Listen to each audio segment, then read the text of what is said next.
Welcome, fellow Biafrans, lovers of freedom across the world. I welcome you to this amazing platform and I thank you for being part of us at all time. Please, if you have not yet subscribed to this very channel, kindly subscribe, like and share to all platforms, share to family and friends. Make sure that this information gets to every Biafran and every well-meaning person in the world. Keep on sharing, it is important. I'm going to share with you on this platform today a broadcast that is being made by the Prime Minister of Biafra Republic Government in Exile, Mazi Simon Ekpa, the Commander-in-Chief of the Armed Forces of Biafra. You are going to hear mind-blowing informations coming from the Prime Minister. Please pay attention from beginning to the end, and at the end of the program, go to the comment section, put down your comment, say your own views and your suggestions. Let us listen to the Prime Minister, Mazi Simon Ekpa, the Commander-in-Chief of the Armed Forces of Biafra. Let's watch. Good evening, Minister of Information, Biafra, Republic Government in Exile, and the de facto in the homeland, and of course, doubles as the Minister of Communication and the Deputy here. I welcome every one of you, fellow Biafrans all over the world, those that are listening live and those that will listen after this particular space. I have come this evening unannounced to brief Biafrans on the success that the Biafra government are making globally. We need to, as we approach December 2nd or the November-December convention, it is very important and imperative that we keep you updated every time when the opportunity calls. My fellow Biafrans, you must understand one thing, which will become a norm as we go forward. Always remember, can you all hear me, Sonny? Yes, we can hear you, sir. Thank you. Yes. Always remember that Nigeria terrorist state came into being through conquest and the forceful imposition of foreign rule, which denied indigenous people the opportunity to negotiate and choose what they wanted in 1914. And it was called the amalgamation of Nigeria. Today, we are no longer comfortable in this amalgamation. We are no longer comfortable in this conquest. We are no longer comfortable in this injustice, in this faulty foundation. And we say it is time for redress after decades. And of course, as we all know how government works all over the world from history, somebody have to rise up to brutally, ruthlessly resist them, especially when the government become evil, like Nigeria. Somebody have to get up and lead that change. And that's exactly what we are doing today. Like they have done it in America and other parts of the world. America took the bull by its horn in 1776 against the same people we are fighting today in Brgie.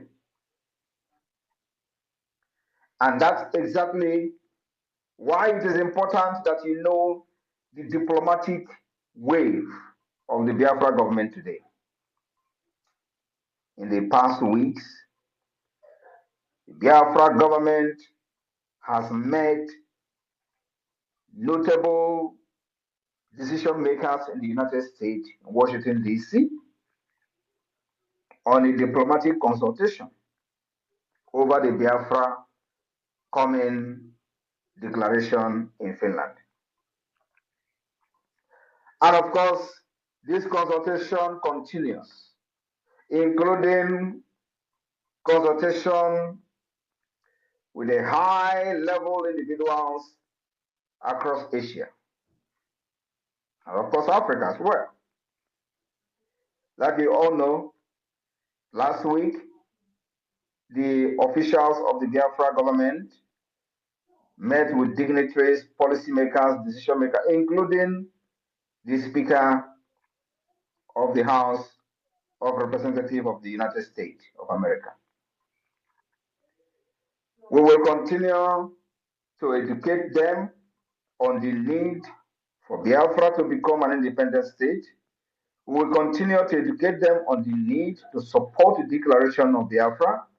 We will continue to educate them on the need to also support the Biafra self-referendum, because Nigeria thought by locking the door of the constitution, they have defeated everybody, but we have smarted them. So this consultation will continue even after the declaration of the 2nd of December 2024, until those who have what it takes to pursue and support the recognition of Biafra will understand the need for them to do so. My fellow Biafrans, I want you to understand one thing, that the civil disobedience that we have used for the past 3 years have yielded the exact and even more than the result we required and we expected from it. And you know, with all the propaganda, the blackmail they use trying to demonize our people, demonize them, not to continue to sit at home, they failed. And let me tell you, you know, one of the things they usually come with is that, oh, you are destroying the economy. Oh, the sit at home, because of the sit at home, they have lost billions in the Southeast. Now, let me make it very clear today. Any day they come with such nonsense, ask them, when the sit at home was not there, they were making this billion. What have they done with the billions? Ask them, what have they done with the billions? And what have the sit at home now done to stop that thing that we're doing with the billions?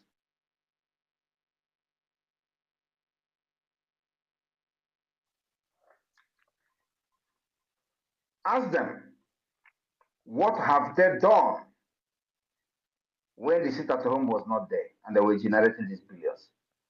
Did they use it to build road? The answer is no. Did they use these billions to build hospital? The answer is no. Did they use this billion to build social amenity for you? The answer is no. Did they use this billion to give you national insurance scheme? The answer is no. Did they use this billion to give you free education? The answer is no. Then why are they now so worried about losing these particular billions to the sit at home? Do you know who it is affecting? It's affecting them. That billion they were looting is what they cannot loot again. And everybody is hungry. All of them. But sorry about this. Can you still hear me? Yes, I can hear you, sir. Ask them, how have this sit at home destroyed ordinary man's economy when they were not actually getting, they were not sharing those billion with them? How have they sit at home, or this billion that they are talking about, affect an ordinary man who goes out and sell market and feed his family? And if he didn't go tomorrow, he will go the next day to sell and feed his family. It doesn't affect them. And that is why our people discover that actually it is very, very effective. They keyed into it. But the people that are subjugating our people to slavery were the one shouting and crying of economy. The economy that the common man never benefited from. The economy that a common man will never benefited. Before they could train their children in school, they will suffer and suffer and suffer. Why these people are making billions through the revenue that they generate from different states. Today, they are losing that revenue and they are crying of economy. I want you to understand also that for those of them today that are surprised of the wave that the Biafra government is making globally, using our lobbyists from different dimensions that we are using for the liberation of Biafra, they are surprised. They call it fake. They say it's a photoshopping. You can imagine. We will be posting Speaker of the United States of House of Representatives of the United States of America. We post it on Twitter. Our finance minister. And so, as we are today, as a government, we will now be posting fake image of high top rank officials of the United States of America on Twitter, claiming that we met them. This is the level of idiocy of the people who have been shouting Biafra for many years. Because that is what they did, actually. Of course, they cannot even Photoshop reasonable people. But most of the things they posted for many years were all Photoshop. Many of them, everything is Photoshop.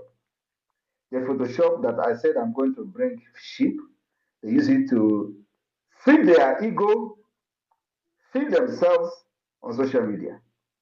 The Photoshop where I posted the guy that died in Russia, which I have refused to make a video to today. The Photoshop, everything about them is Photoshopping. That was how they were fighting Biafra. Now, that's why nobody ever took them serious. But today, we are not in Photoshopping in the government. Everything is real. I went to the office of the president of Finland to submit a document. Then, that was like 2 years ago, they say it's fake. And with my level in Finland, I will be posting that I submitted a letter to the office of the president of Finland and it is fake. I brought even acknowledgement from the office of the president Niinisto, the former president, that they have received the letter where I was appealing to them to support the Biafra independence. They acknowledge the receipt of that letter with evidences of Nigeria violation of Biafra rights and these criminals, political pressure group IPOB Nigeria, they say is a fake. I want you to understand that they remain criminals and fake. They remain Nigeria political pressure group. Otherwise, under IPOB Mazen Nnamdi Kanu, he was looking for 100 men. With all the idiots scattered all over the world shouting IPOB, IPOB. Mazen Nnamdi Kanu was looking for 100 men. Do you think he was actually wrong? Do you think Mazen Nnamdi Kanu was wrong to be shouting for 100 men on Radio Biafra, where this illiterate will littered everywhere, doing container shipping with IPOB money? Is it that Mazen Nnamdi Kanu was wrong for saying, I need 100 men, where they have all these market women? If market women is I don't want to belittle the market women, they're actually very hardworking people. But today, when we say that we are not going to use lobbies, we're not going to waste money on lobbies, was when we do not have the foundation. Was when there was nothing to show. You don't go and start paying lobbies when you don't have anything on ground. That was what this political pressure group did, only to just entice people and scam their fans of their hard-earned money. That was what they did. They deceived Mazen Nnamdi Kanu to be paying 80,000. Even those people paying that money, $80,000. they were doing Abateke here with the same lobby firm. How many Biafrans know that the same lobby firm that were paying 80,000 was the same lobby firm that was defending Okonjo Iweala? The same time. The same time they were defending Okonjo Iweala. And at the same time, IPOB was paying them $80,000. And you think they actually received that money? Now ask yourself, with this their so-called lobbyists, can they bring one picture of them meeting anybody in Washington, D.C.? I want to share a story.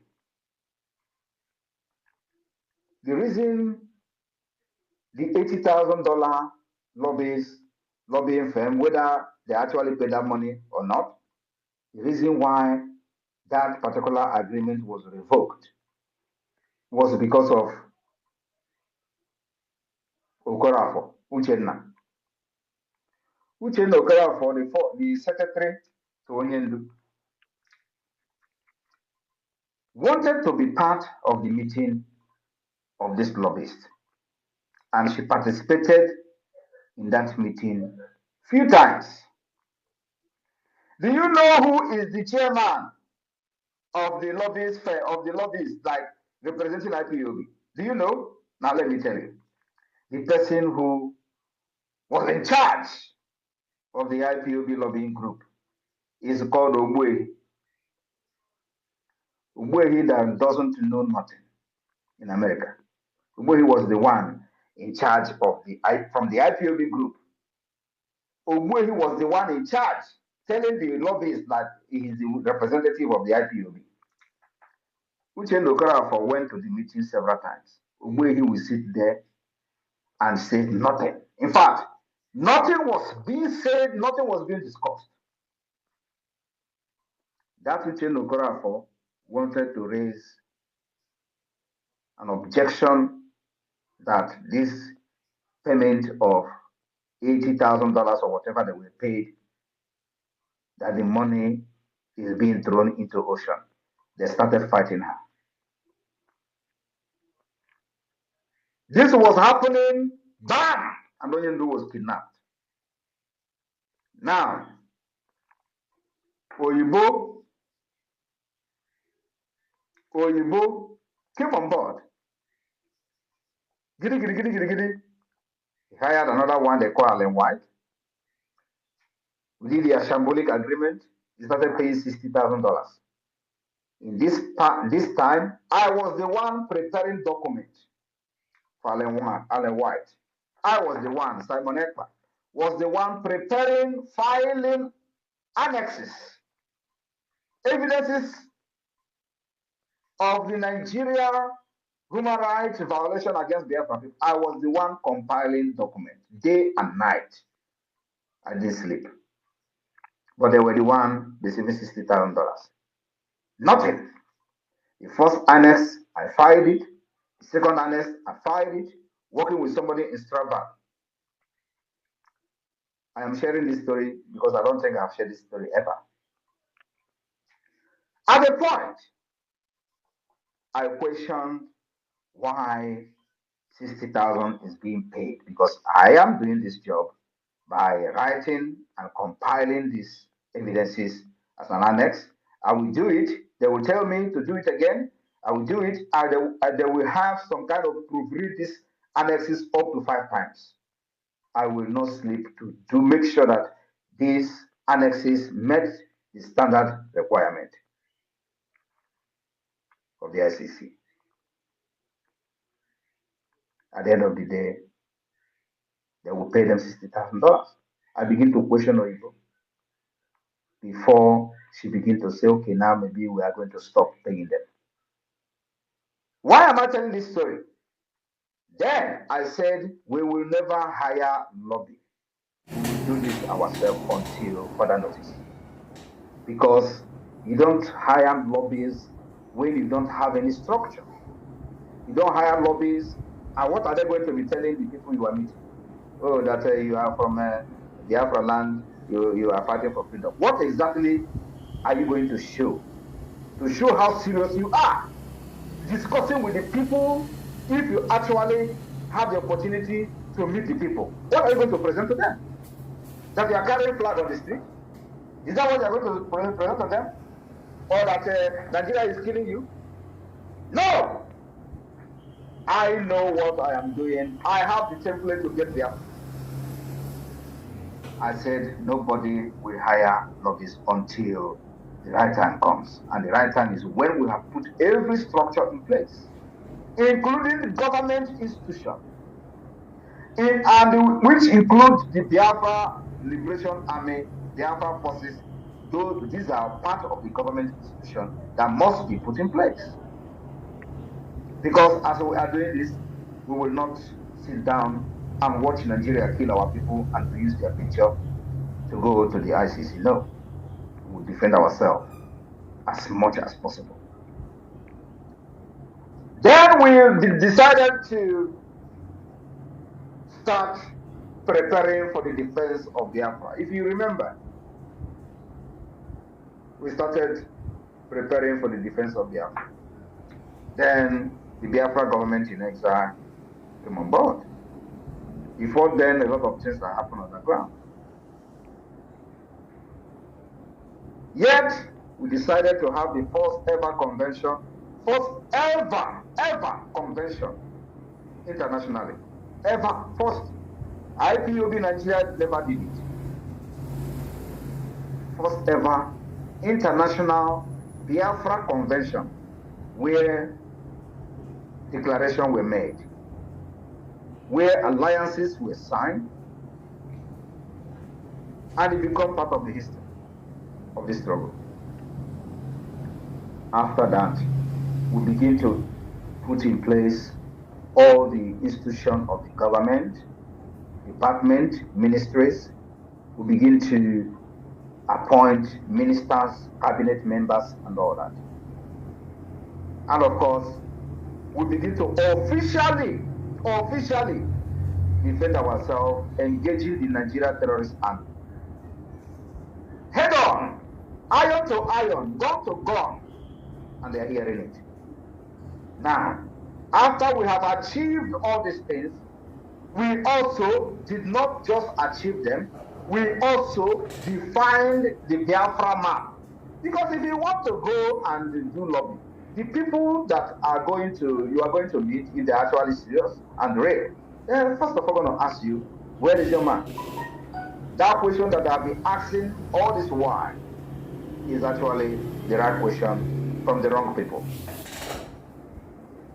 Then we define our map. We did not just define our map, we also created the state. We allowed everybody inside that map to define the boundaries of their state. And they did. They presented to me 40 United States of Biafra, which is the structure that we have even before the emergence of Wazirike and IPOB. I resurrected the plan of Njoku, which is not known by anybody. Now, after that, when we see that the government is functioning very well, including, before I forget, including establishing the de facto government in the homeland, which gave birth to the map and the state structure. After that, we now say that, okay, we have achieved the criteria to be recognized as a state. You can never ever be recognized as a state under a political pressure group, according to international law. The law of Montevideo Convention make it very clear. The criteria you must attain to be recognized as a state. Under IPOB Nigeria, you can never qualify for that. Where is the structure? And that is what Mazi Nnamdi Kanu saw and told these idiots. Go and listen to Simon Ekpa. He is bringing a new dimension to this awareness we're making.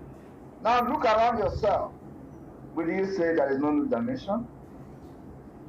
Will you say that we are doing what we were doing since 10 years or 30 years ago? The answer is no. If he was so selfish, he wouldn't tell you to listen to me. If he was so stupid or self-centered, he wouldn't tell you to listen to me. He would think that I'm a threat. Because the time I wanted to interview him in my platform, those people who surrounded him and he was looking for 1,000 men fought against him coming to my platform.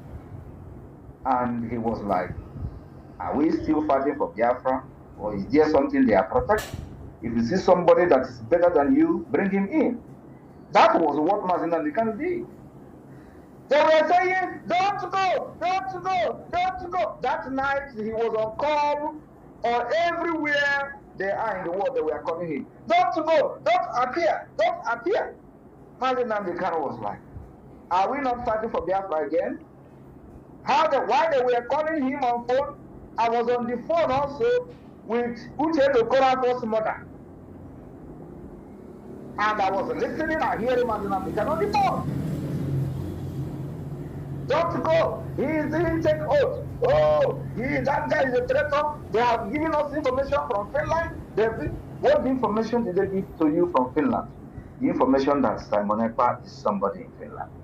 That was the information. Are they telling you that Simon Ekpa is a criminal in Finland? No. That Simon Ekpa is connected. That was the information.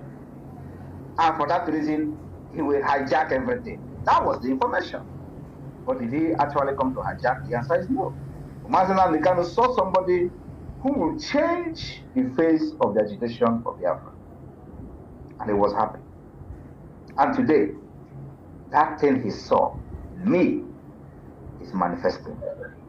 And I told him and promised him, if you are ready, really, really ready to fight for this Biafra, I will be the first person. And you are ready to do anything. I asked him, are you ready to do anything on live broadcast to get Biafra? And before he answered me, I said, hold on. If you are ready, I will be the first person to follow you. Now, if Mazina Nikano approved doing anything for Biafra, why are they fighting what I'm doing today, which is actually anything? Ask them. Ask yourself. Why are the people who followed him fighting me when I am actually doing anything to get Biafra? Because he promised me that he will do anything to get Biafra. But of course, like I said, if they were actually with him, he will not be looking for 100 men. Where IPOB all over the world was contributing money and in millions of dollars. If I'm not mistaken, IPOB could have up to $5 million. Where is the money today?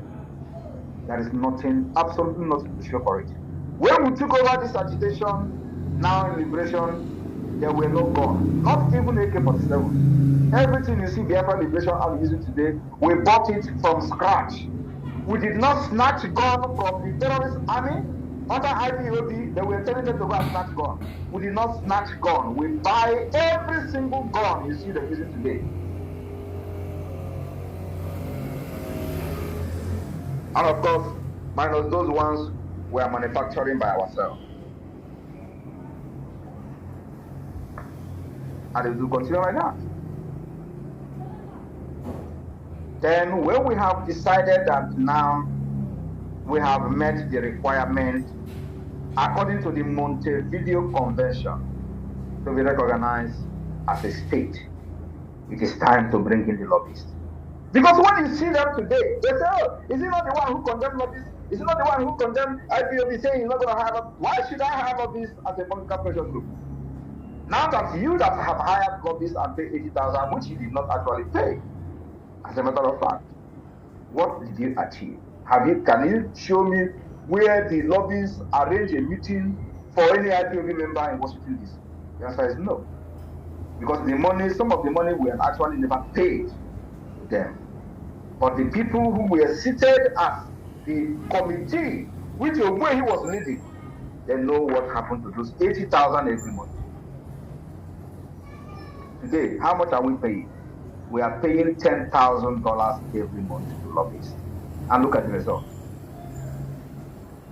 you will know that the people who are lobbying for us are not after money. It's a public information. It is not hidden, but IPOB, they will hide it.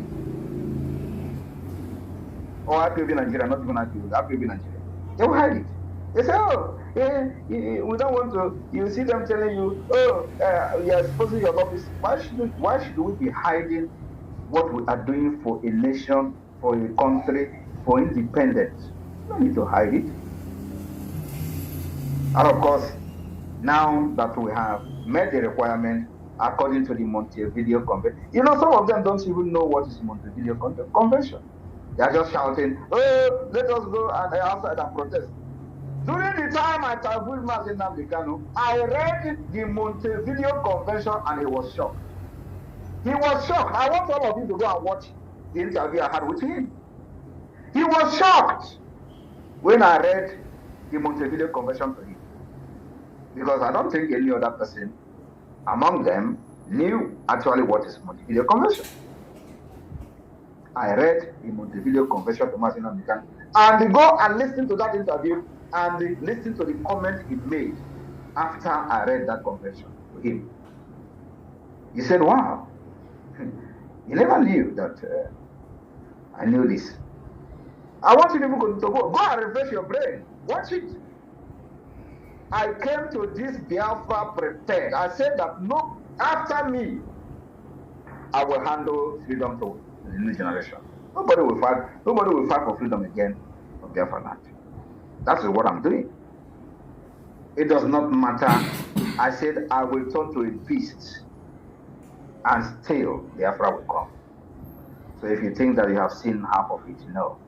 The harder Nigeria become, the more brutal I also become to free my people.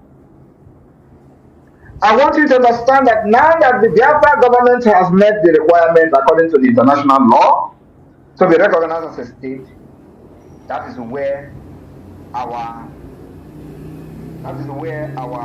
lobby is now coming.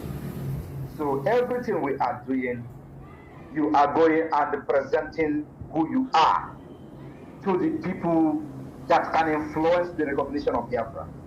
From the Washington, D.C., from Asia, from Europe, from Africa. You will go and show who you are. The government you are representing has a map. The government you are representing has conducted self-referendum. There are evidences everywhere of how the self-referendum is being conducted. We have recorded over 50 million votes. You can't beat that. That is what we call outsmarting the terrorist state of Nigeria. And they were taking us for a joke. Today, they are no longer taking us for a joke anymore. They are calling ICC. To one man, Simon Ekpa. And they tell you, oh, the time they were catching Mazi Nnamdi Kanu, why didn't they make it public? Why would they make it public? Because they thought Mazi Nnamdi Kanu is the only person that was talking genuinely. And once they capture him, Biafra is dead.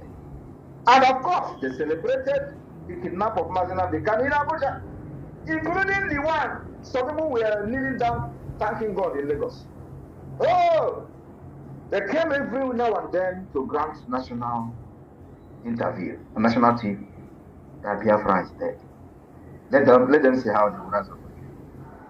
As that was happening, Simon Ekpa was somewhere observing them. Ejiofor promised them he's in charge of IPO. Where is he today? He's gone. I want you to understand, mark my word now. Once Mazi Nnamdi Kanu is out, IPOB is gone, dissolved, completely dissolved. Mark my word. Every person today that is fighting me on the other side will be gone. I want you to mark this thing. Mark this word I'm telling you now. Every one of them will be gone. As we are approaching the December declaration of Biafra, we will continue to push for the recognition of Biafra. At the same time, getting investors ready to invest in Biafra land. And when you hear them, when you see that they are everybody, I told you people that the propaganda is going to increase. Do not think that you have seen propaganda. No, you have not seen. Propaganda is starting. Propaganda is starting. Just be prepared.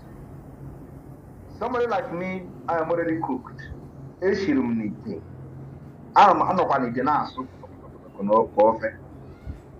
But what about you? Just close your ear. You already know what you know. Close your ear, lock your heart. Propaganda is going to come. I told you people a few weeks ago. So if you think that what you see springing up on social media is going to end soon, my brother, you are in for a very long journey. It is actually now that the propaganda is starting, because they have seen that I am not backing down. They have seen somebody that they have never seen in their life. You know, they say that I am not an Igbo man, that Igbo people don't have the heart I have. That is why we're different. They say, oh, I'm a Fulani, I'm wicked. I have to be wicked. If you are not wicked, you can't fight Nigeria. That was why Mazen Andikan is where he is today. I learned from him, learned from other people that failed, and I'm here to end it. After I finish with Nigeria, believe me, the people that will be in the Nigeria side will never name their child Simon. Of course, they don't even have to name their Islamic state. They don't name their children Simon. But I'm just telling you that even those who love Nigeria because of corruption and they are Christians, they will never name their child Simon. That is what is going to happen. After I finish with them, I will be here. Biafra freedom will come from diaspora. I promised them for many years, but since 2021, that I will bring the Biafra freedom from diaspora. I want you to look around yourself. Is it not coming from diaspora? They thought they have locked everywhere. If you go to Nigeria, they kill you. If you do, they will challenge you. Come to Nigeria, so we'll take you serious. Come to Nigeria. Because I will not come to Nigeria. If you want to die, go and put yourself in war. I will not come to Nigeria. I will be here to fight for my people, and I will be here and free my people from Nigeria. When Queen Elizabeth was controlling you in Nigeria and doing amalgamation, was she there? Was she there? Queen Elizabeth, the same Lord Lugard, was she there? I will do like her. I will be here and free Biafra, and then I will come to unify Biafra people. After Biafra has been recognized, I will be here to fight, because freedom is not coming from Nigeria. Freedom is coming from abroad. Freedom is coming from the United Nations. Freedom is coming from Washington, D.C. Freedom is coming from the European Union. Freedom is not coming from Africa. Freedom is not coming from Nigeria. Freedom is not coming from Abuja. Freedom is coming from America. It's coming from Europe. You don't know that, know it. No matter how sad and bad it sounds, but that is a fact. So why should I go to Nigeria where freedom is not coming from? It's coming from here. Thank you very much. I will take questions. I will take some questions, and I will leave. My fellow Biafrans, after watching this clip, I want you to be the judge for yourself. Go to the comment section and write on the comment section, tell me what you feel about this. I thank God for the Prime Minister Mazi Simon Ekpa, the Commander-in-Chief of the Armed Forces of Biafra. Biafran people are going to defend themselves. If it's going to take everyone out to defend Biafra, we will do that till the last man standing. May Chukwu Okike continue to guide our Prime Minister Mazi Simon Ekpa. May Chukwu Okike continue to guide our Liberation Army. Biafra government, peace, progress, unity and equity. We move airborne. Thank you, as they say.